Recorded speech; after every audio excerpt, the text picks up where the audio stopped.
Nous élevons ton Saint-Nom parce que tu es digne d'être adoré, digne d'être célébré, digne d'être proclamé. Toi, le seul Dieu qui vit et qui règne à jamais, qui mérite de régner sur nos vies et sur tout l'univers. Seigneur, combien même les hommes veulent contester ton règne, mais ils demeurent. Ils se rendront à l'évidence qu'ils se sont battus contre le vent parce que le Créateur est dépositaire de toute sa création. Nous te bénissons ce matin, Seigneur. En cette fin d'année, Dieu Tout-Puissant, tu plonges ton regard sur ton Église pour l'aider à se perfectionner davantage parce que tu reviens bientôt. Nos cœurs sont attachés à toi, nos esprits sont attachés à toi. C'est pourquoi, Seigneur, nous nous tenons là à notre place pour écouter ta voix après t'avoir célébré et proclamé. Seigneur, nous voudrions vraiment que l'expression de nos bouches soit le résultat de nos cœurs. C'est pourquoi reçois ce matin toutes ces merveilles que nous avons proclamées pour t'honorer, pour te célébrer, toi le seul roi. Reçois-les, Seigneur, comme un hommage, comme un parfum d'une bonne odeur. Bénis ton peuple, Seigneur. Fortifie-le, ô Dieu Tout-Puissant. Nous savons que l'année a été difficile, éprouvante pour beaucoup d'entre nous, mais nous sommes encore en vie. Et parce que nous vivons, il y a de l'espérance. Seigneur, même quand nous serons morts, nous espérerons encore, parce que nous avons cru en toi. Que rien ne vienne, Seigneur, affaiblir ton peuple, le décourager.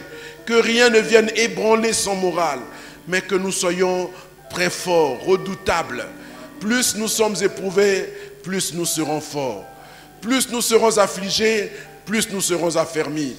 Que ta grâce soit sur ton peuple ce matin et que, Seigneur, nous fassions une seule chose qui demeure. Parle de toi à ceux qui ne te connaissent pas, afin qu'eux aussi trouvent une place dans ta maison. Béni sois-tu, notre Seigneur et notre Dieu. Nous te recommandons ton peuple, recommandons le cœur de ton peuple et te prions de bénir ce moment privilégié où nous voulons partager ta parole ensemble. Bénis ce moment, fais-nous grâce au nom de Jésus-Christ. Nous avons ainsi prié. Ensemble, nous disons Amen. Amen.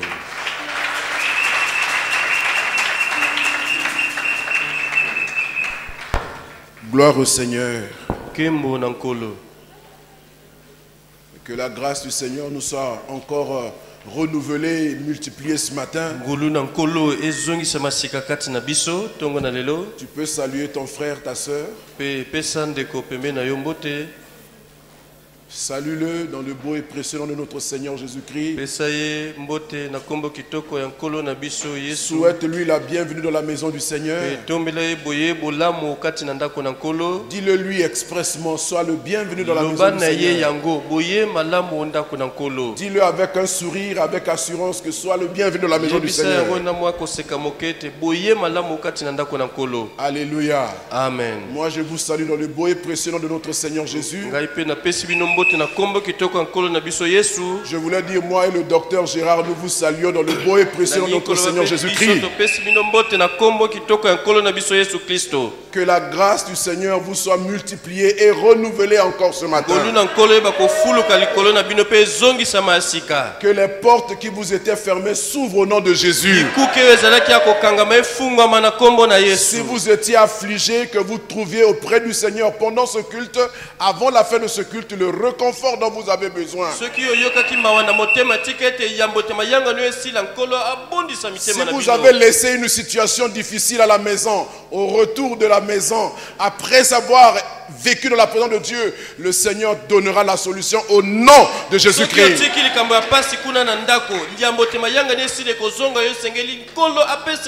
Et même s'il n'y a pas une solution immédiate, que Dieu vous donne la paix du cœur au nom de Jésus-Christ.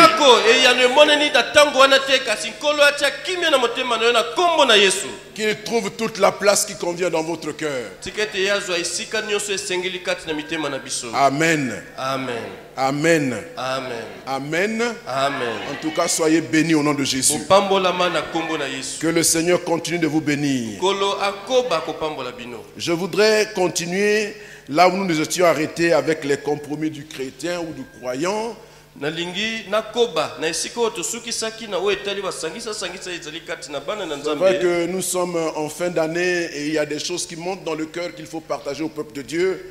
Komi na suka na mubu ezali na makambo ezali komata na motema nanga esenge na kabola na libota na Nzambe. Parce que ce peuple a besoin d'encouragement, a besoin d'être fortifié. Libota o ezali na bosenga ya kolendisama. Amen. Amen. Alors, je me souviens que la dernière fois où nous avons parlé de ces choses, nous étions en train de parler des domaines de l'engagement du chrétien. Boko kanisa lisusu ete mokola suko to lobelaki makambo to lobelaki ete ko eloko to ngai ko lobelezilinde Et plutôt, nous avions parlé, troisièmement, donc dans le cadre du premier compromis, nous avions parlé, troisièmement, du relâchement dans la vie d'engagement, dans l'engagement plutôt. Et nous avions introduit, et nous avons vu en grand 1 les motifs du relâchement dans l'engagement. Pourquoi on se relâche dans l'engagement? L'engagement étant notre participation active à l'œuvre du Seigneur. Mais il arrive que le diable nous mette dans des compromis qui finissent par nous refroidir dans l'engagement.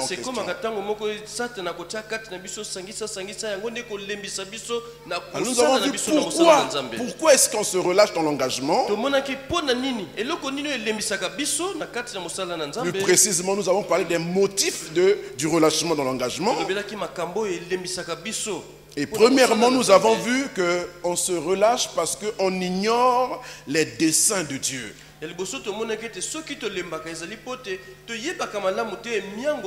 Parce que si nous connaissions le dessein de Dieu, rien ne pourrait nous amener à nous relâcher. Et nous avons lu un texte dans 1 Thessaloniciens chapitre 4 verset 13. Permettez que je rafraîchisse votre mémoire en lisant ce texte encore. C'est au sujet du retour du Seigneur. L'apôtre Paul écrit ceci à l'église de Thessalonique dans le but de les encourager et de préciser encore les choses en rapport avec le retour du Seigneur. Parce que certains disaient que Jésus était déjà revenu. On aurait même attribué une lettre qui aurait été écrite par l'apôtre Paul là-dessus. Donc, il est en train d'écrire pour repréciser tout ça aussi. Et au verset 13 du 4e verset de cette première lettre, il dit ceci: nous ne voulons pas, frères et sœurs, vous laissez dans l'ignorance au sujet de ceux qui sont décédés, afin que vous ne soyez pas tristes de la même manière que le reste des hommes qui n'ont pas d'espérance. Le problème de l'apôtre Paul, c'était d'ôter l'ignorance au milieu de son peuple. Il était soucieux que le peuple de Dieu ne soit pas ignorant. Et ici précisément dans ce qui nous concerne, pour que nous ne puissions jamais nous relâcher dans le service de Dieu ou dans l'engagement dans les affaires divines, il est important que nous sachions les desseins de Dieu. Quels sont les projets de Dieu pour cette humanité? Et pourquoi Dieu nous a-t-il appelés? Et qu'est-ce qu'il attend de nous précisément? Voyez, si j'ai compris ces choses, ma vie entière sera attachée à l'accomplissement de ces choses. accomplir l'appel de Dieu pour ma vie. Je ne vis plus comme l'ensemble des autres hommes, mais je vis en rapport avec le dessein de Dieu. Et je m'emploie à servir ce dessein-là pour ma génération. Je dois prendre une part active à l'accomplissement des desseins de Dieu pour ma génération. Et je dois m'inscrire en lettres d'or dans l'accomplissement de ce dessein. Et le dessein de Dieu, c'est quoi? Cette humanité va être refondée par Dieu. Lorsqu'il créait l'humanité et qu'il a mis Adam et Ève dans le jardin d'Éden, il avait un dessein, il avait un plan, il avait un projet. Ce projet, c'était quoi? Entre autres, l'homme qu'il avait créé devait vivre éternellement. Il devait vivre en parfaite communion avec lui. Il devait dominer et être le maître de l'univers que Dieu avait créé. Mais à cause du péché, tout ce dessein de Dieu a été chamboulé. L'homme est devenu mortel. Il n'a plus la communion avec Dieu. Il ne domine plus. Vous voyez, le dessein de Dieu a été mis à mal. Et mais Dieu n'a pas abandonné l'homme.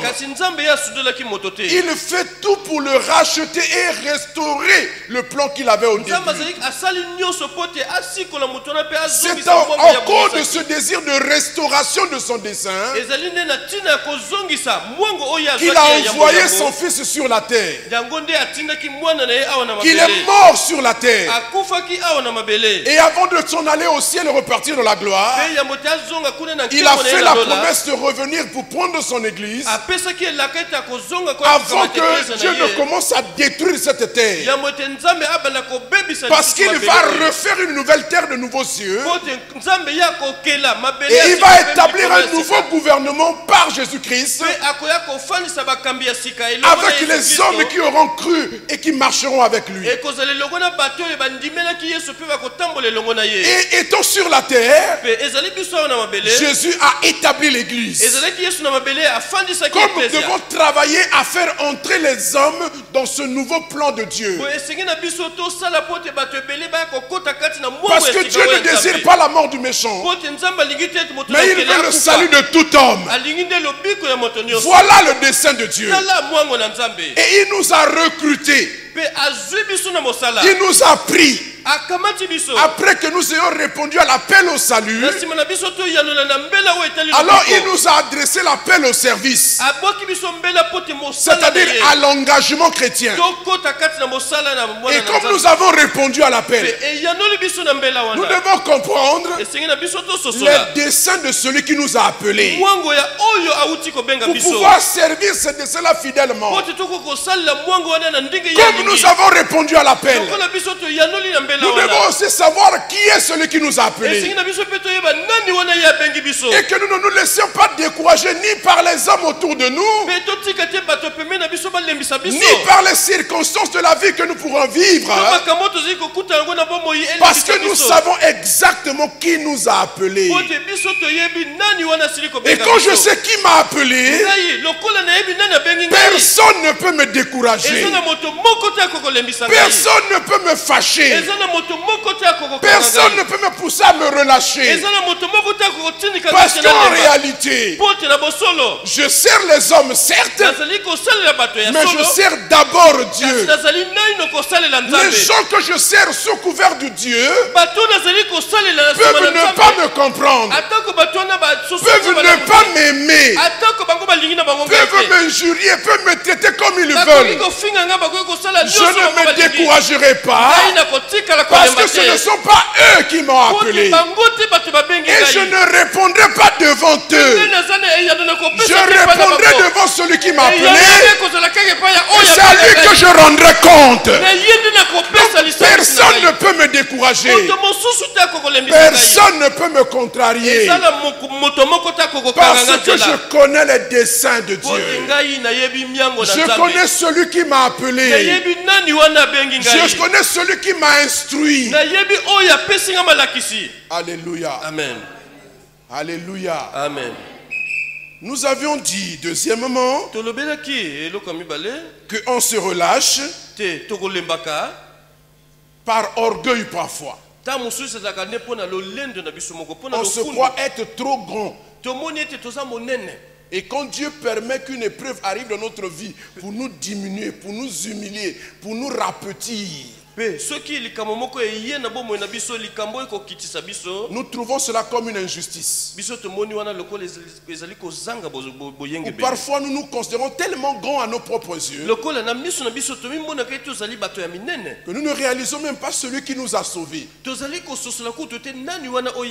Jésus-Christ qui était le plus grand, il s'est fait le plus petit. Lui qui était le maître, le chef, il s'est fait serviteur. Il a diminué. Alléluia. Amen. Et ce que dit Philippiens, alléluia. Amen. Il n'a pas regardé son égalité avec Dieu. Il s'est humilié lui-même.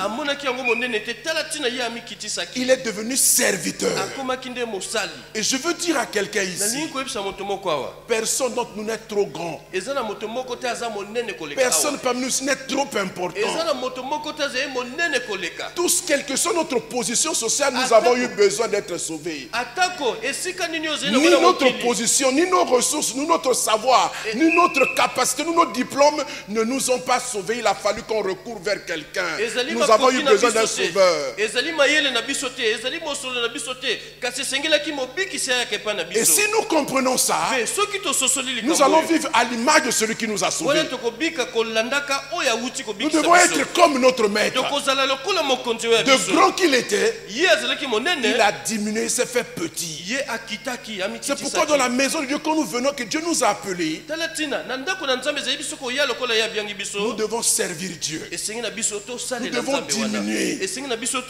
Et servir Dieu dans sa maison ne me diminue pas. Au contraire, cela me grandit devant Dieu.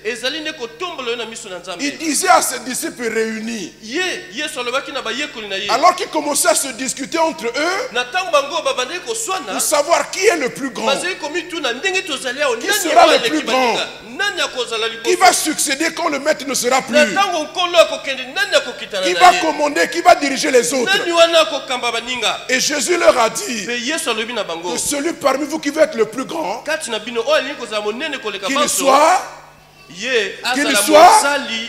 qu'il soit le serviteur des autres.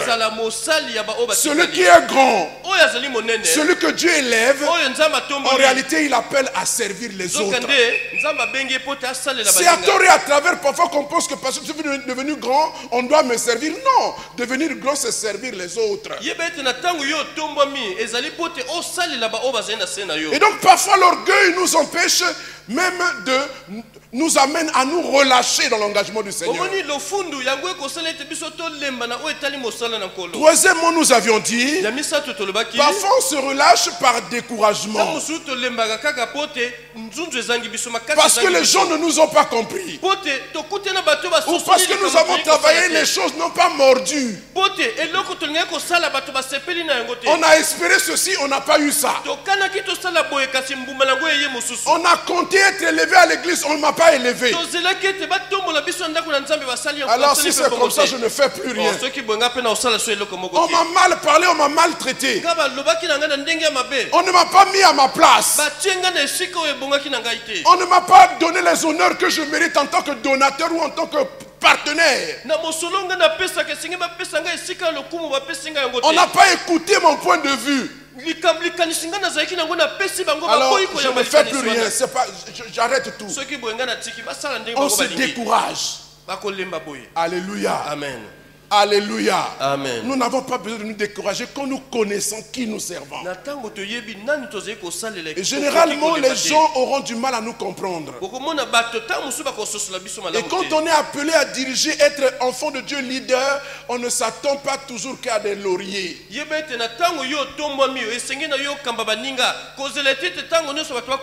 On parlera du mal de toi. Il faut qu'on parle du mal de toi. Si on ne te fait que des lauriers, si on ne te fait que des encouragements ou des satisfaits,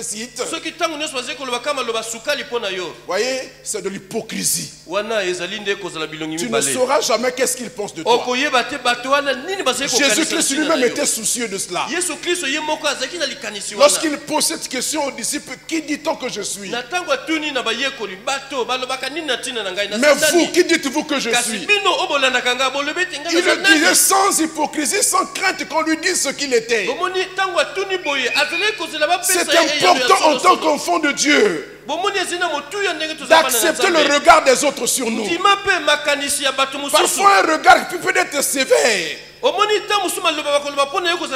nous parlera de nous, peut-être même en mal, peut-être même à tort ou à travers. Mais quand tu écoutes ça, quand ça te revient, tu n'as pas besoin de te décourager à cause de ça. Tu dois garder le cap. Mais tu dois faire une chose importante. Si les gens ont parlé en moi de mal, maman, qu'est-ce que tu dis? Si les gens ont parlé de moi en mal, je dois examiner si ce qu'ils ont dit n'est pas vrai. Il faut avoir l'honnêteté devant Dieu et devant soi-même. Les gens peuvent parler. Dans le monde, on dit qu'il n'y a pas de fumée sans feu.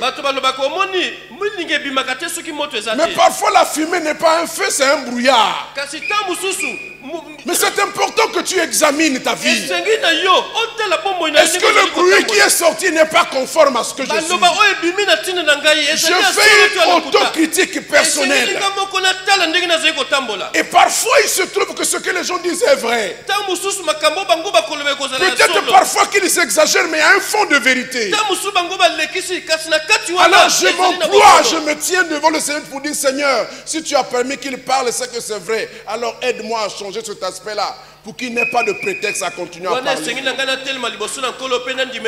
Écoutez-moi, bien-aimés dans le Seigneur. Écoutez-moi, chers enfants de Dieu. Personne ne te jugera. Mais il y en a un seul qui te jugera un jour. Et devant celui-là, nous avons un devoir d'honnêteté. Pour lui dire: Seigneur, regarde là mes lacunes. On ne se décourage pas, mais on s'examine. On se regarde dans le miroir. Le miroir nous renvoie l'image de ce que nous sommes réellement. Et ce miroir-là, c'est la parole de Dieu. C'est parfois ce que les autres disent. Écoutez, il y a des gens qui n'auront jamais le courage pour venir vous voir, pour vous dire: regarde ce que nous te reprochons. Ils vont spéculer. Ils vont raconter. Ils vont murmurer, ils vont bouder. Mais quand ces choses te reviennent, parce qu'elles reviennent toujours, examine-toi. Regarde-toi. Il ne faut pas faire de faux fouillons. Les enfants de Dieu sont spécialistes du braquage. Ils se braquent. Il réagit à ce qui a été dit. Écoutez-moi ce matin. Ne réagissez jamais. Ne réagissez jamais. Plutôt agissez. Celui qui réagit est passionné. C'est la passion qui fait réagir. C'est l'orgueil qui fait réagir. Mais la sagesse fait agir. On appréhende la chose, on l'analyse, on s'examine et ensuite on agit. Celui qui agit est serein. Celui qui agit n'est pas passionné. Est-ce que j'ai dit quelqu'un ce matin? Amen. Alléluia. Alléluia. Notre chemin est encore long. Si Jésus ne revient pas, on est là dans ces choses. Autant mieux avoir la bonne attitude. Alléluia. J'aime un chant que nous en chantions toujours dans notre jeune conversion. Ce chant-là dit ceci: j'ai l'assurance d'être sauvé depuis que Jésus vit dans mon cœur la vie éternelle. Il m'a donné, je suis en lui à perpétuité. Qui me séparera de l'amour de Jésus-Christ? Ni nudité, ni tribulation, ni homme, ni ange, ni domination. Rien ne me séparera de mon Sauveur. Les choses présentes et celles à venir, les choses élevées et celles sur la terre, épée ou péril, ou les puissances, de toutes ces choses, Dieu me rend vainqueur. Et on reprend le refrain. Mais le troisième couplet dit: j'ai l'assurance, auquel victoire, ma condamnation est effacée. Jésus en moi, c'est plus que ma vie. Jamais je ne saurais le remercier assez. Vous voyez? Ce chant-là, c'est l'expression de ce que je suis converti. Et je sais exactement en qui j'ai cru. Et j'ai l'assurance que je suis sauvé. Et je travaille à ce salut. Beaucoup de choses, les hommes, les choses, les circonstances, même les anges, même les esprits pourraient devenir pour moi des occasions de relâchement. C'est pourquoi il dit: rien ne me séparera de mon Sauveur. Le problème pour moi, c'est que je connais mon Sauveur. Je connais ses desseins. J'ai répondu à l'appel. Tout le reste m'importe peu. Tant que lui il m'approuve, je marche avec lui. Les hommes peuvent me contester. Les hommes peuvent ne pas vouloir me voir. Mais tant que lui il veut me voir, tant que lui il m'approuve, je suis en paix, je suis heureux. Et quand j'ai atteint cette stature-là, alors je commence à comprendre. Et je commence à plaindre les autres. Celui qui parle du mal de moi, il démontre par là qu'il ne connaît pas le Sauveur. Au lieu que je sois fâché contre lui, que je puisse être mécontent de lui, bien au contraire, je le plains. Alors je prie pour lui. Seigneur, aide-le. Voilà quelqu'un qui dit qu'il te connaît. Voilà quelqu'un qui vient dans ta maison. Voilà quelqu'un qui écoute ta voix tous les jours. Voilà quelqu'un qui même te sert. Il est encore à ce genre de choses. Il n'a pas encore compris son Sauveur. Il ne connaît pas les desseins de celui qui le sert. Cet homme a besoin de prier. Alléluia. Amen. Et quand vous commencez à avoir ce cœur-là, vous rentrez dans la pensée de Dieu. Vous devenez utile à Dieu. Vous devenez serviteur de Dieu.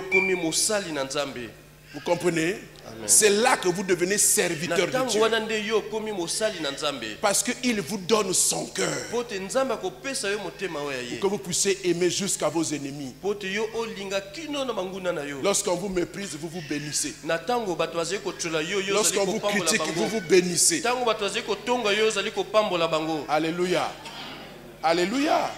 On se décourage parce qu'on ne connaît pas toutes ces choses.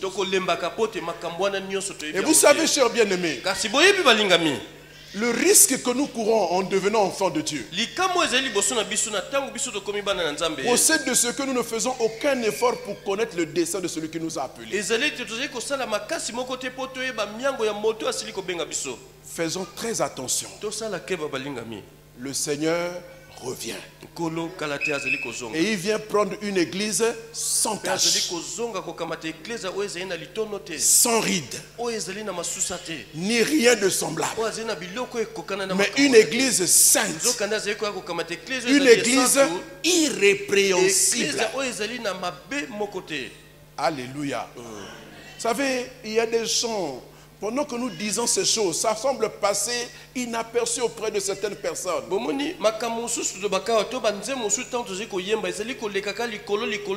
Mais je vous dis, inexorablement la fin est en train d'arriver. Inexorablement. Vous croyez pas, tant pis pour vous. Mais la fin va arriver. Le Fils de Dieu revient prendre son église. Dépêchez-vous de faire partie de l'église. Je ne parle pas d'être membre de la serve, je parle d'être enfant de Dieu. Je parle de connaître Dieu et de marcher avec lui. La Bible dit Enoch marcha avec Dieu et il fut enlevé. Nous en avons parlé ici, non? Enoch marcha avec Dieu et il fut enlevé. Alléluia. Amen. Donc, troisième motif du découragement, pardon, du relâchement, nous avons dit le découragement. Alléluia. Alléluia. Amen. Et puis nous avons commencé à voir les domaines de l'engagement du chrétien. Nous avons parlé du service chrétien. On s'engage en tant que chrétien à servir Dieu. On répond ainsi donc à l'appel au salut, au service. Nous avons parlé de l'engagement dans le travail de l'évangélisation et le travail de suite. Nous avons vu les fondements de l'évangélisation.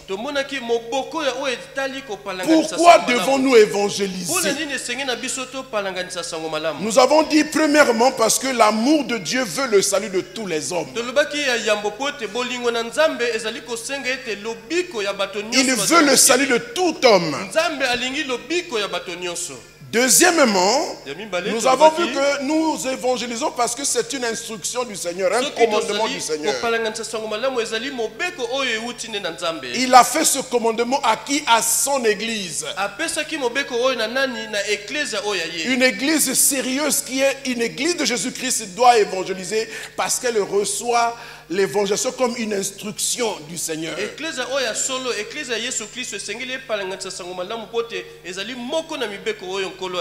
Nous avons vu que le Seigneur nous appelle à faire des disciples. Et comment faut-il faire les disciples? Nous avons commencé une école de ministère que nous allons bientôt reprendre parce que nous devons nous engager dans le travail d'évangélisation. Comment faut-il faire pour faire des disciples? Avant de faire quelqu'un un disciple, il faut d'abord le gagner à Christ. S'il n'est pas gagné à Christ, il ne sera jamais un disciple. Il peut venir à l'église, mais il sera seulement un sympathisant. Alléluia. Mais pas un disciple. Alors le disciple commence d'abord par être gagné, conquis. On doit conquérir son cœur et placer Christ dedans. Après seulement on peut commencer à faire de lui un disciple. C'est-à-dire un imitateur de Christ. Qui vit comme Christ a vécu. Sur la base de l'enseignement de Christ. Après l'avoir gagné, alors on l'édifie. On lui fait comprendre les desseins de Dieu. Ensuite, on le forme pour qu'il soit comme nous. Et après quoi, on l'envoie aussi. Alléluia. Amen.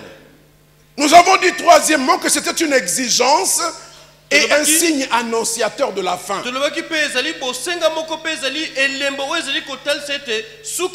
Le Seigneur disait en Matthieu 24, verset 14, que cette bonne nouvelle de l'évangile sera prêchée dans le monde entier pour servir de témoignage à toute la création.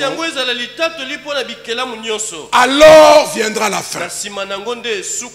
C'est en même temps une exigence qu'il faut répondre à cette parole dans le monde entier. Mais c'est en même temps aussi un signe de la fin. C'est seulement quand cette parole sera prêchée mondialement que la fin pourrait venir. Alléluia. Amen. Alléluia. Amen. Et je veux vous dire, je vous ai dit la dernière fois, comment le Seigneur s'emploie à ce que sa parole soit connue. Mais il y a un temps où le Seigneur va revenir d'abord pour prendre son église. Il prend son église, il va l'envoyer au ciel, la mettre à l'abri. Alléluia. Mais ce ne sera pas la fin de l'évangélisation. Parce que pendant même que la grande tribulation battra son plein sur la terre, et que l'église sera à l'abri, on continuera à évangéliser. Même dans les conditions les plus difficiles. Même sans le Saint-Esprit, parce qu'il sera aussi parti. Mais il reprendra à travailler comme dans l'ancien temps. Et par moment il descendra sur les témoins en question. Mais il n'habitera plus. Il n'habitera plus permanemment dans les champs. Il viendra, il te touche, tu parles, après il se retire. La Bible nous montre qu'il y aura deux témoins pendant que la grande tribulation battra son pain. Deux personnes qu'on identifie à Élie, à Moïse, qui prêcheront l'évangile. Oui, Dieu s'obstine à sauver quand même. Il veut quand même sauver. Et même pendant que la fin devra arriver finalement, avant que la terre ne soit détruite et que les calamités s'abattront sur le monde, Dieu va utiliser les anges. Il va même utiliser les oiseaux qui vont voler dans le ciel, lisez Apocalypse, qui vont proclamer l'évangile. Mais vous voyez, chers bien-aimés, malgré tous ces efforts de Dieu, il y aura quand même des irréductibles.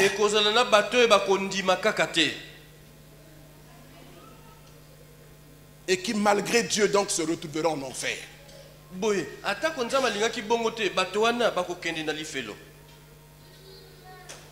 Alléluia. Amen. Dieu aime tellement l'homme. Il veut le sauver. Ceci m'amène à aborder avec vous donc le deuxième compromis selon notre plan. Mais je serai bref dans ce compromis-là parce que nous avons presque parlé de cela lorsqu'on a touché les autres points. Exode chapitre 10, versets 7 à 11. Exode chapitre 10, versets 7 à 11. Donc, reprenez vos cahiers de notes là où vous étiez arrêtés et continuons maintenant. Le deuxième compromis. Nous repartons à l'histoire d'Israël parce que c'est là que nous avons tiré nos compromis. Exode chapitre 10, versets 7 à 11 dit: les serviteurs de Pharaon lui dirent: jusqu'à quand cet homme sera-t-il pour nous un piège? Laisse aller ces gens et qu'ils servent l'Éternel leur Dieu. Ne vois-tu pas encore que l'Égypte périt? On fit revenir vers Pharaon Moïse et Aaron. Allez, leur dit-il, servez l'Éternel votre Dieu. Qui sont ceux qui iront? Moïse répondit: nous irons avec nos enfants et nos vieillards, avec nos fils et nos filles, avec nos brebis et nos bœufs, car c'est pour nous une fête en l'honneur de l'Éternel. Pharaon leur dit: que l'Éternel soit avec vous, tout comme je vais vous laisser aller, vous et vos enfants. Prenez garde car le malheur est devant vous. Non, non, allez vous les hommes et servez l'Éternel, car c'est là ce que vous avez demandé. Et on les chassa de la présence de Pharaon. Amen. Amen. Alléluia. Amen. Regardez cette conversation entre Pharaon et Moïse. Ça commence déjà par un ras-le-bol des conseillers autour de Pharaon.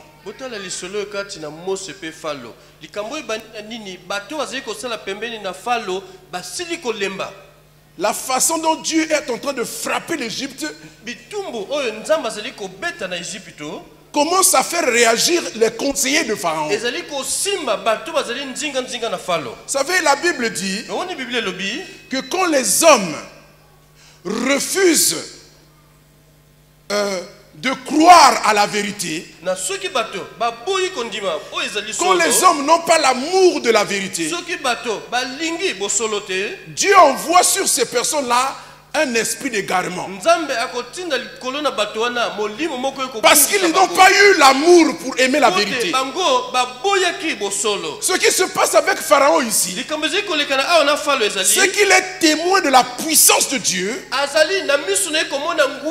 mais il refuse de se soumettre à Dieu. Et à cause de cela, Dieu lui envoie un esprit d'endurcissement. Il s'endurcit. Et il s'endurcit pour sa perte. Écoutez-moi bien ce matin. Vous êtes ici à l'église. Vous écoutez la parole. Les enseignements vous sont donnés le jeudi sur la préparation de l'épouse à l'enlèvement. Ce que Dieu attend de nous, c'est que nous manifestions un amour pour cette vérité parce que c'est la vérité. Et si vous n'aimez pas cette vérité, si vous la prenez à la légère, si vous êtes profane, si vous êtes léger dans votre relation avec Dieu, au point de prendre ce que Dieu nous dit comme des choses de blague, ce qui va s'emparer de vous, ce sera un esprit d'égarement. C'est-à-dire que vous êtes dans la maison de Dieu, mais vous êtes géré par un esprit qui vous égare. Parce que vous n'avez pas aimé la vérité. Aimer la vérité, c'est quoi? C'est accepter la parole de Dieu comme étant la parole de Dieu. Comme une parole certaine que Dieu attend que j'applique dans ma vie. Mais si je l'entends, et qu'au sortir de l'église, je la laisse de côté, je fais ce que le monde me dit de faire,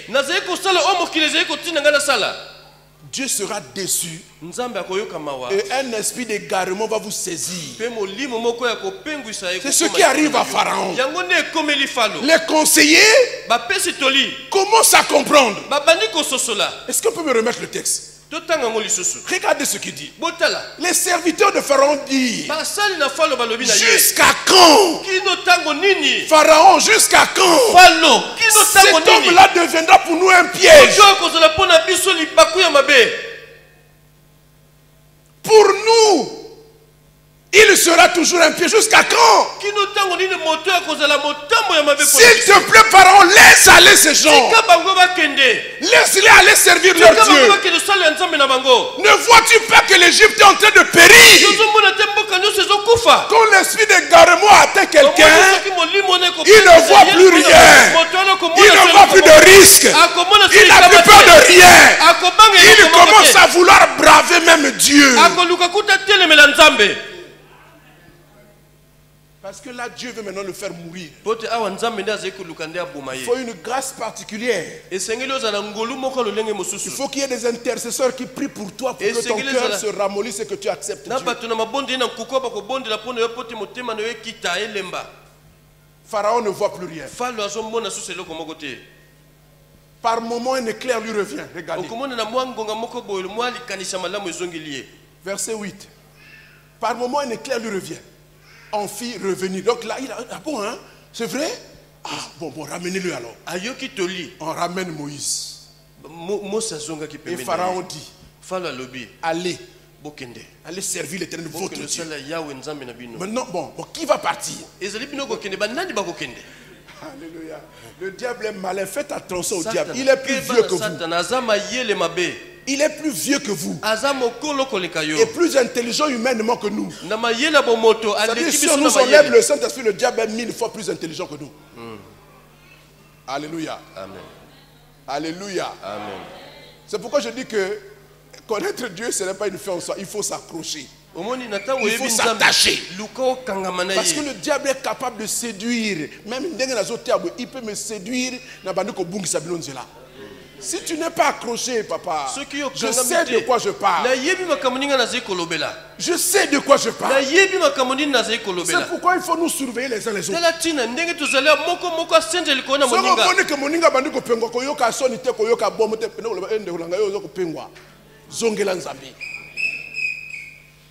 Regardez ce que Pharaon dit. Il dit, bon, lesquels vont partir? Qui sont ceux qui vont partir? Moïse répond, nous irons, nous, avec nos enfants. Alléluia. Avec nos vieillards. Même s'ils ont vieilli, nous en Afrique, on ne jette pas nos vieillards dans les centres de vieillesse. Hein. Ils vivent avec nous. Alléluia. Amen. Parce qu'ils font partie de la famille. On ne les laisse pas. Ils partent avec nous. Alléluia. Même vieux, il a besoin de Jésus-Christ. Même vieillard. Ouais, regardez les catégories ici. Nous irons avec nos enfants. Nos enfants ont besoin de Jésus. Nos vieillards ont besoin de Jésus. Avec nos fils et nos filles. Avec nos brebis et nos bœufs. Car c'est pour nous une fête en l'honneur de l'Éternel. Alléluia. Servir Dieu, ce n'est pas une corvée, c'est une fête. Alléluia. C'est pourquoi vous voyez que nous, on est toujours là. Hein. Malade ou comment vous voyez battre à Beli. Ils sont pour la mission fête. Ce n'est pas une corvée. Il y a des gens, ils n'aiment même pas malade. Ils ne viennent seulement s'asseoir, ils écoutent ta parole, mais ils ne peuvent pas venir à l'église. Mais toi quoi? Hein? Nous, on compte dire que tu prêches dimanche, tu dois prêcher. Dimanche, tu devais dire encore quoi? Bon, je dis, je vais dire quoi? Tu dois chercher, tu dois... Mais on fait ça avec joie. Amen. C'est une fête. C'est un bonheur que de servir Dieu. Et quand vous le venez comme une fête, Dieu même va vous aider. Il regarde, parle comme ça, dis ça. Je vous assure, quand je me mets ici, vous pouvez savoir le foisonnement de choses dans ma tête ici là. J'ai envie de rester. Je vais vous garder sur toute la journée en train de vous parler. Toute la journée. Vous comprenez? Parce que pour moi, c'est une fête. Amen. Je ne sais rien faire d'autre maintenant que ça. Je peux parler comme ça, parler de Dieu, parler de Jésus, parler. Mais maintenant, C'est une fête, c'est une joie. Mais pour nous, c'est une fête en l'honneur. Donc ce que nous faisons là, c'est une fête en l'honneur. Comme vous l'avez compris, vous êtes heureux. Vous êtes comme Jésus, vous mangez la nourriture spirituelle. Voilà, la suite dit quoi? Verset 10. Pharaon leur dit. Vous voyez comment il fait? Il se déguise au nom de lumière. Il parle comme un enfant de Dieu. Que l'Éternel soit avec vous. Tout comme je vais vous laisser aller, vous et vos enfants. Prenez garde, regarde. Il glisse la menace. En même temps, il dit que l'Éternel soit avec vous. Mais même il dit, attention à vous. Car le mal. Mais l'Éternel est où? Comment tu dis que l'Éternel soit avec nous? Tu dis encore que le malheur. Mais il n'y a pas le malheur. Là où l'enfant de Dieu, si Dieu est avec moi, il n'y a pas le malheur. Attention à certaines personnes. Il t'exhorte, même s'il te fait peur. Mais c'est pas possible. Si Dieu est avec moi, tu dois me dire tiens bon. Soyez ferme. Même s'il y a la diversité en chemin, même s'il y a des problèmes en chemin, Dieu est avec vous. Prenez garde le malheur. Quel malheur? Alléluia. C'est pourquoi Jésus pouvait dire à pied, arrière de moi Satan. Parce que ma kamsou bateau l'obanayo, il faut se talier bien toi là. Est-ce que c'est l'Esprit de Dieu qui parle en lui? C'est pas l'Esprit de Dieu. Il te dit une chose, après il glisse la menace. Tout ça c'est pour te tenir, pour te contrôler, pour te gérer. Tu pars, mais attention, le malheur est là-bas. Qu'est-ce qu'il dit là? Qu'est-ce que ça veut dire? Il est en train de dire implicitement que si jamais tu pars et que tu vois que c'est difficile, reviens pour toi. Moi je ne reviens plus. Je ne reviens plus. Quand je pars, je suis parti pour de bon. Même si le chemin est difficile, je vais continuer. C'est un point de non-retour. Avec Jésus, on atteint le point de non-retour. Même si c'est dur, on fonce. Même si c'est compliqué, on avance. Même si on a fait, on avance. C'est pas seulement une question d'argent ou de quoi. C'est d'abord une question de communion avec lui. Même le ventre affamé, il est là. Alléluia. L'homme ne vivra pas seulement de pain. Alléluia. Prenez garde. Car le malheur est devant vous. Quel malheur est devant moi? Si Dieu est pour moi, qui sera contre moi? Alléluia. Amen. Alléluia. Amen. Il y a encore un chant qui me revient. Un chant de l'écodime.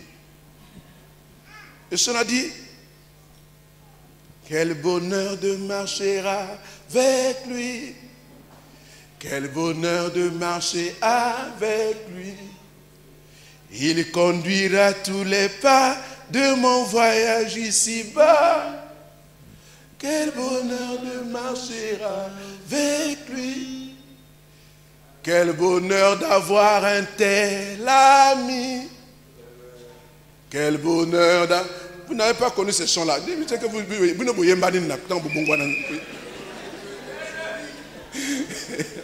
Toujours il me réjouit et sa grâce me suffit.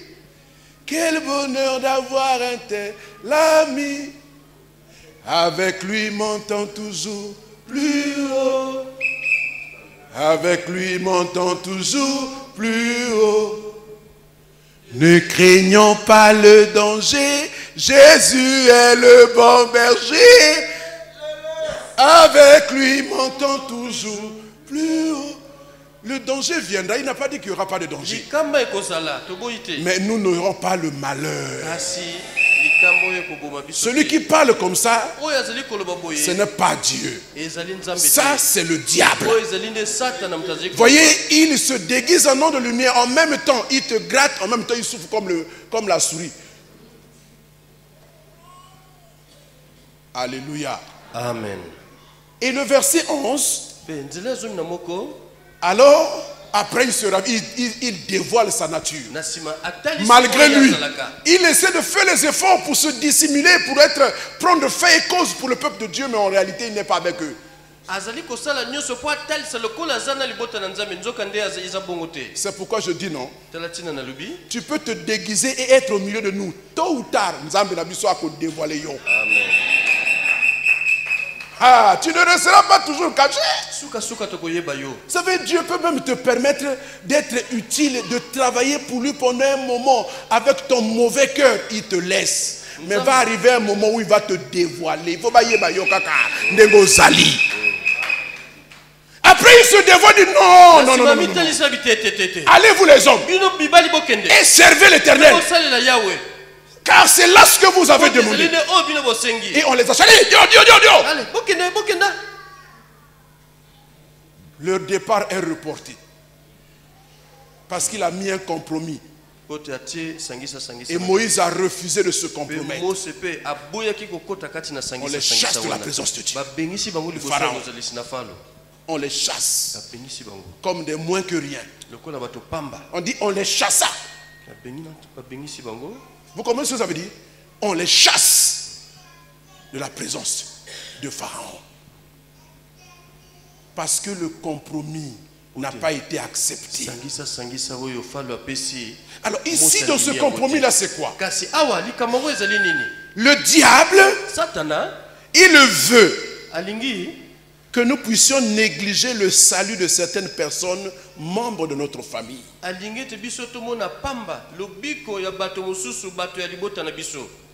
Pharaon veut que nos proches,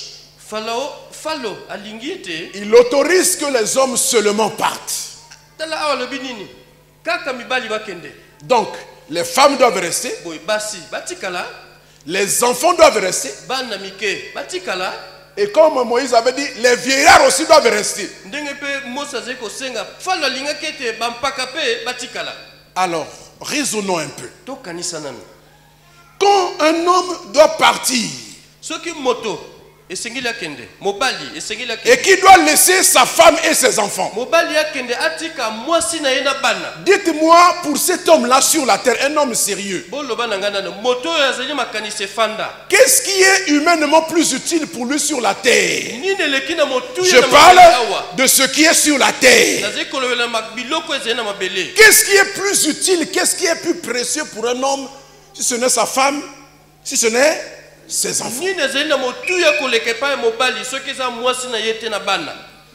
Et l'inverse aussi est possible. Qu'est-ce qui est plus utile pour une femme sur cette terre, humainement, qui soit plus important que son mari et ses enfants? Ce compromis que le diable présente à Moïse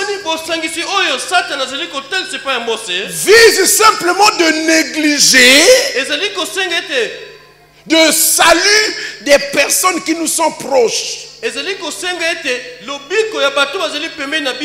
pas nous préoccuper le salut de nos proches, c'est-à-dire de notre famille, de ceux qui sont de notre parenté,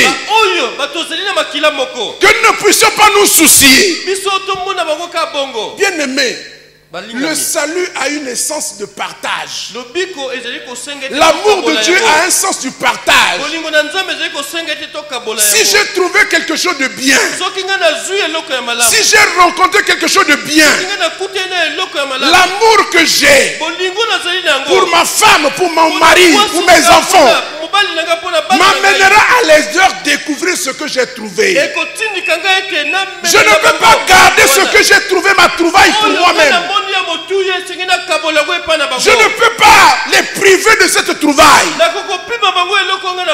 Je ferai tout mon possible pour que eux aussi puissent découvrir cette chose. Alléluia. Amen. Alléluia. Amen. Comment Pharaon peut-il oser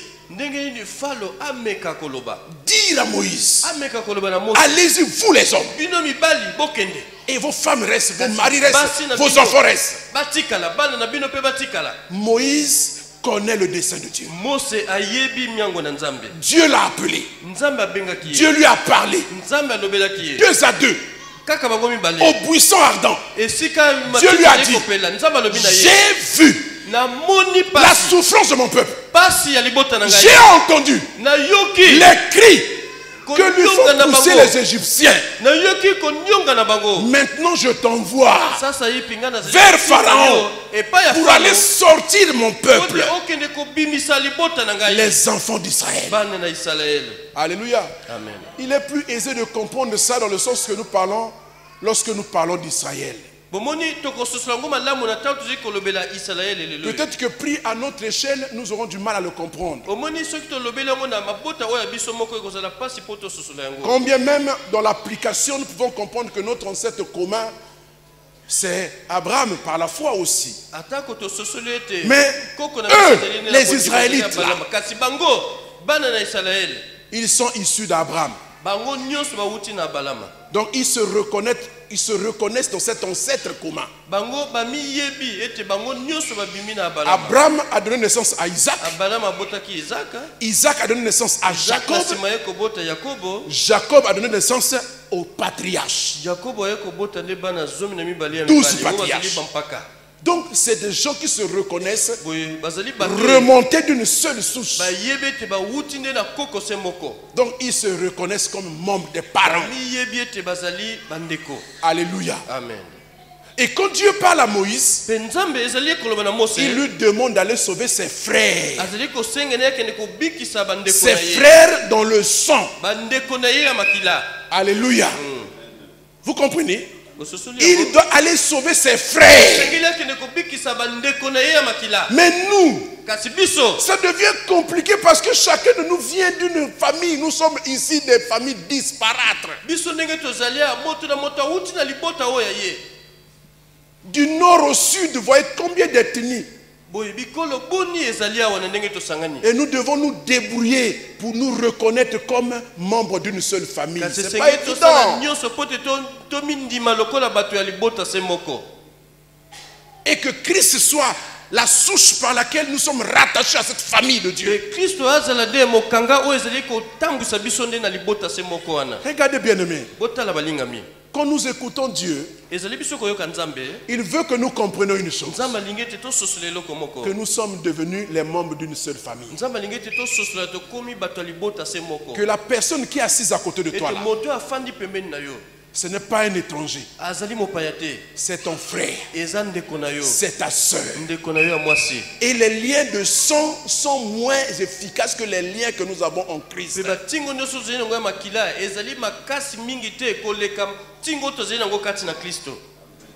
Donc il appelle.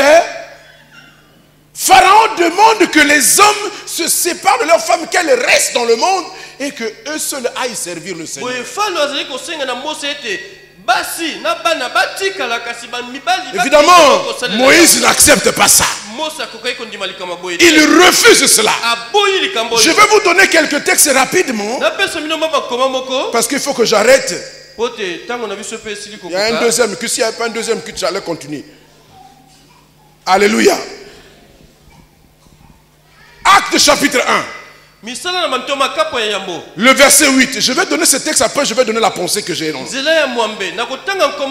Acte 1, 8 dit ceci. Mais vous recevrez une puissance, le Saint-Esprit survenant sur vous, et vous serez mes témoins à Jérusalem, dans toute la Judée, la Samarie et jusqu'aux extrémités de la terre. Il commence par Jérusalem. Point à retenir, vous recevez une puissance pour devenir témoin. D'abord à Jérusalem. Deuxième texte. 1 Timothée chapitre 2 verset 1 à 4. 1 Timothée chapitre 2 verset 1 à 4. Il dit j'exhorte 1 à 4. J'exhorte donc avant toute chose à faire des prières, des supplications, des requêtes, des actions de grâce pour tous les hommes. Il dit bien pour tous les hommes. Et puis, pour les rois et pour tous ceux qui sont élevés en dignité, afin que nous menions une vie paisible et tranquille en toute piété et honnêteté. Verset 4. Cela est bon et agréable devant notre Sauveur, qui veut que tous les hommes soient sauvés et parviennent à la connaissance de la vérité. Que tous les hommes soient sauvés et parviennent à la connaissance de la vérité. Troisième texte. 2 Timothée chapitre 1 verset 3 à 5. 2 Timothée chapitre 1 verset 3 à 5. 2 Timothée 1, 3 à 5. À partir du verset 3, s'il vous plaît. Je rends grâce à Dieu que mes ancêtres ont servi. Aïe, aïe, aïe. Seigneur, est-ce que moi je ne pourrais pas parler comme ça, Seigneur? Je rends grâce à Dieu que mes ancêtres ont servi. Je ne peux pas parler comme là. Mes ancêtres n'ont pas servi Dieu. Vous savez l'ambition que j'ai? C'est que mes petits-fils demain puissent faire cette prière à Dieu. Alléluia. Que mes ancêtres ont servi et que je sers avec une conscience pure. Que je sers avec une conscience pure. De ce que, nuit et jour, je me souviens continuellement de toi dans mes prières. L'apôtre Paul dit à Timothée qu'il prie pour lui tous les jours, de nuit comme de jour, parce qu'il est soucieux qu'il soit un bon serviteur de Dieu. Voilà. Me rappelant tes larmes. C'est-à-dire qu'au moment où l'apôtre Paul se séparait de lui, à un moment donné, il pleurait de partir avec lui. Il pleurait. Et il se souvient, il revoit Timothée en train de pleurer. Il dit, je me souviens de tes larmes. Alléluia. Alléluia. Amen. Et désirant te revoir afin d'être rempli de joie. L'apôtre Paul, il est content, il dit, je veux te revoir pour que je sois rempli de joie, parce que tu fais ma joie dans le Seigneur. Verset, voilà. Gardons le souvenir de la foi sincère qui est en toi, qui habita d'abord dans ton aïeul Loïs et dans ta mère Eunice, et que j'en suis persuadé habite aussi en toi. La foi sincère peut devenir un héritage pour une famille. Si ceux qui ont servi Dieu les premiers ont été sincères dans leur foi, ils transmettront cet héritage de sincérité à leurs enfants. Mais si on a eu une foi farceuse, cafouilleuse, nous transmettrons un héritage de foi cafouilleuse. Tous ces textes-là mis ensemble, je voudrais faire ressortir la nécessité que le Dieu du Père soit le Dieu des enfants. Que le Dieu de la maman soit le Dieu des enfants. Et dire que le diable attaque particulièrement ces deux catégories de personnes. C'est pourquoi Pharaon peut dire, allez seulement vous les hommes, mais les femmes et les enfants restent sous mon contrôle. Pourquoi le diable attaque ainsi les femmes? Parce que c'est elles qui portent la vie. Et quand un enfant naît, la première éducation, c'est la maman qui donne. La première influence de la vie de cet enfant, c'est la maman qui donne. Déjà depuis le sein maternel, la maman peut communiquer la foi à son enfant. La maman peut influencer l'avenir de son enfant. Parce qu'elle le porte. Les sentiments qu'elle a. La joie qu'elle a d'avoir Dieu, de servir Dieu, elle communique à l'enfant. Les scientifiques ont démontré que quand la maman est heureuse, le bébé jubile dans le sein de sa mère.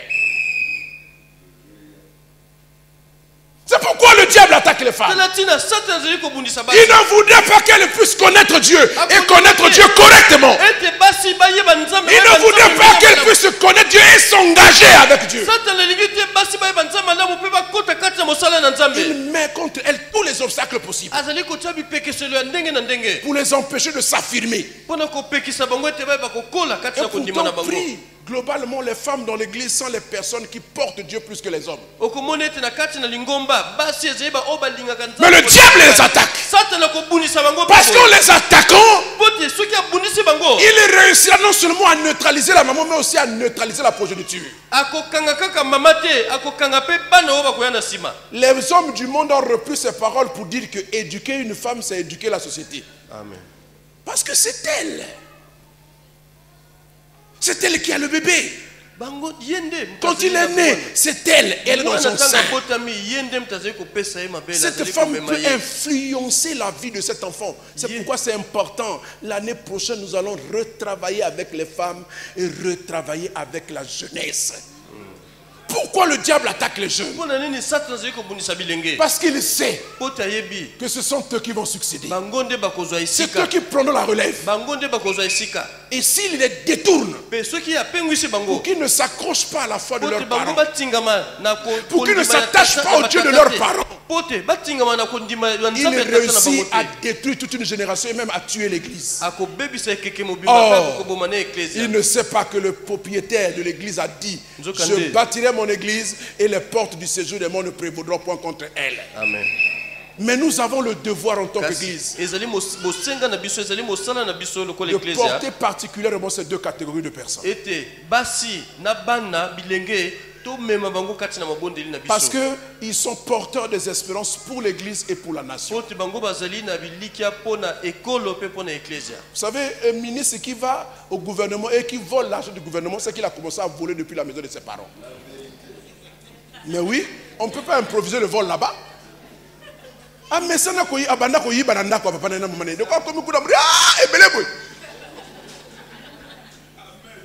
Alléluia. Mais si nous n'influençons pas, nos familles n'arrivent plus.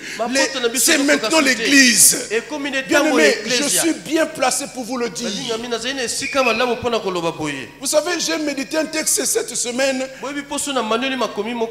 Nous en avons parlé à l'Institut et je l'ai remédité. J'en parlais même hier soir avec mon épouse. Je vais vous le lire. Ce sera ma conclusion. Il est dans le livre d'Ézéchiel, le chapitre 24.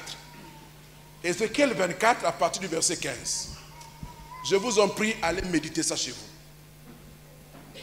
Ézéchiel 24 verset 15 à 27. Je vais vous résumer, le temps nous manquerait, il faut qu'on puisse arrêter. Dans ce texte-là, qu'est-ce qui se passe?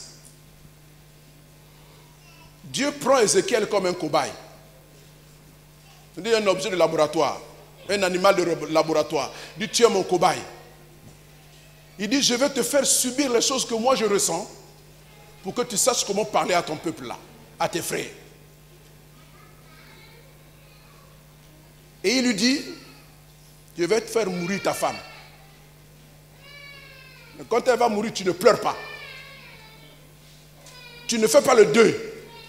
Tu n'organises pas de veillée. Pour m'attendre comme une source et enrichissement. Donc quand quelqu'un meurt là, les gens commencent à se disputer, à abriter la veillée. C'est chez moi, c'est chez moi. Parce qu'il veut avoir les dividendes. Le monde, les hommes. Tu ne fais pas de veillée. Tu t'habilles correctement. Alléluia. Et après lui a dit: va, dit ça le matin, le soir, il tue sa femme. Et le gars doit faire ce que Dieu lui a dit. Papa, voici. Mais on les l'a. Tu pleures pas.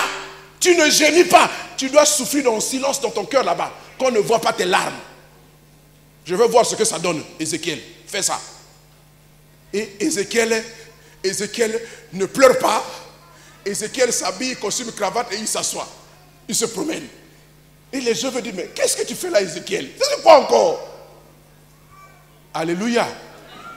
Alléluia. Amen. Je veux dire ceci. Vous aspirez à devenir enfant de Dieu, c'est bien. Vous aspirez même à servir Dieu, c'est bien.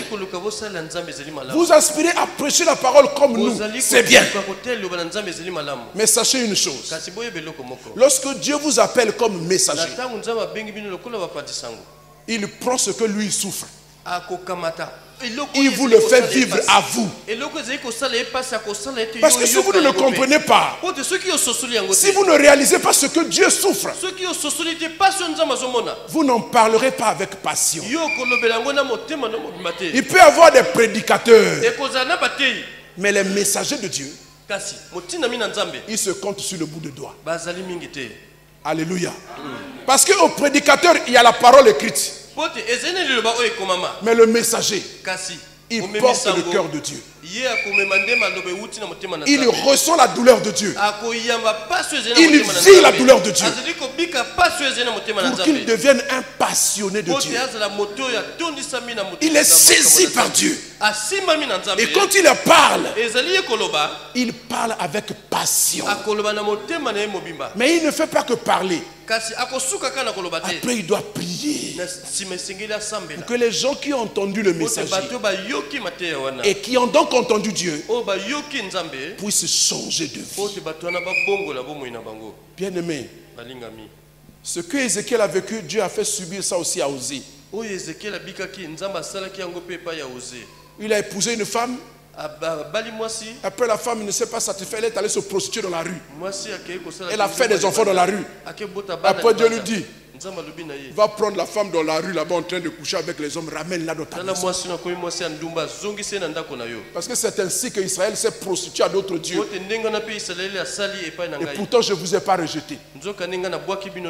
Si vous êtes messager, je prie que tous les enfants de Dieu deviennent des messagers. Parce que nous pouvons tous devenir messagers de Dieu. Alléluia. Tout ce que Israël vivait offensait Dieu tellement. Et Dieu s'est permis de laisser qu'on détruise son temple. Les enfants d'Israël étaient dépités par ça. Mais Dieu, il était impassible.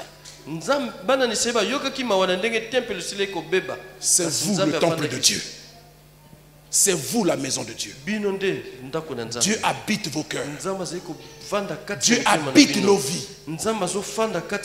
Marchons en sachant que Dieu est là-dedans. Et que les actes que je pose peuvent soit honorer Dieu, soit offenser Dieu qui habite en moi. Alors je dois faire attention. Ce que le diable veut, c'est que nous ne puissions pas porter le fardeau de Dieu. Et particulièrement que nous puissions délaisser les membres de notre famille et ne pas nous soucier de leur salut.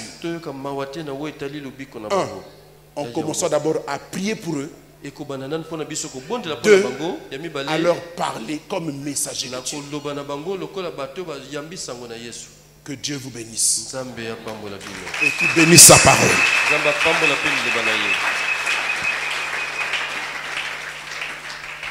Ondeyo kolonanga yamba e katelinanga kolonanga euti na motema nanga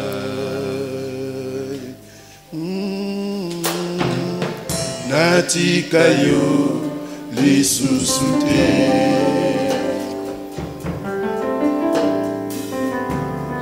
nabila yo Yesu nanga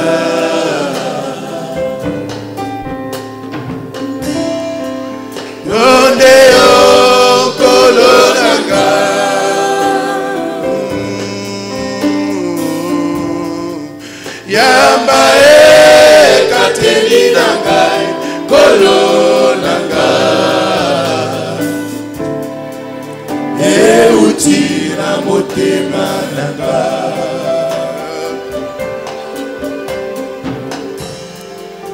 Nakotikalo lisusu te.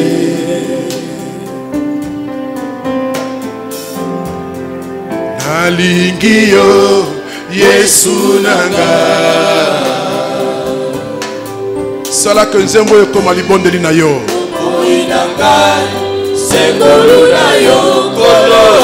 Yemba yango lokola libondeli. Yemba yango lokola libondeli. Kondima pe misala nanga nyoso ya bomoi nanga ezali se ngolu na yo.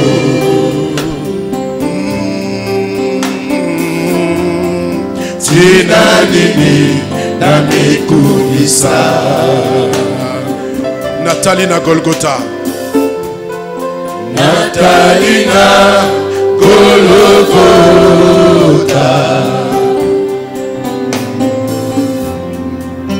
Unande yo kufela kinga. Oswaki esikalanga kolonanga. Gaide na salaki masumu.